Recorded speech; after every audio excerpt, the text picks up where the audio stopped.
Olet varmasti kuullut lauseen, henkilöstö on meidän kilpailuetumme. Itsekin todennäköisesti allekirjoitat sen, ja niin minäkin.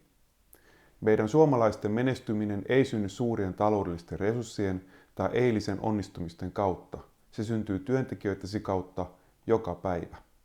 Senpä vuoksi menestystä ei voi syntyä ilman henkilöstösi laajaa osaamista ja syvää sitoutumista. Nyt kriittinen kysymys kuuluu, kuinka jatkuvasti muuttuvassa liiketoimintaympäristössä huolehdit siitä, että kilpailuetusi syntyy juuri työntekijöittäsi kanssa. Tässä haasteessa tarvitset henkilöstöfunktion, jolla on koko ajan mielessään seuraavat 3 dimensiota. 1. HR:llä tulee olla strateginen suunnitelma viedäkseen yritystäsi eteenpäin. 2. HR:n eri prosessien ja toimintatapojen tulee toimia sujuvasti yhteen, sopia yrityksen kulttuuriin ja niiden keskiössä tulee olla ihminen. 3. dimensio on hyvä HR-mallien implementointi.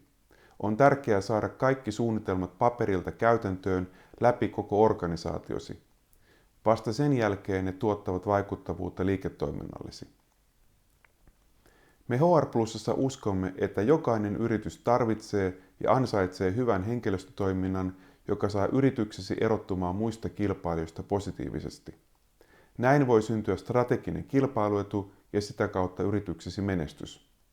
Jotta näin voi tapahtua, henkilöstöfunktiosi tarvitsee partnerin auttamaan yritystäsi matkalla menestykseen. Me olemme sitä.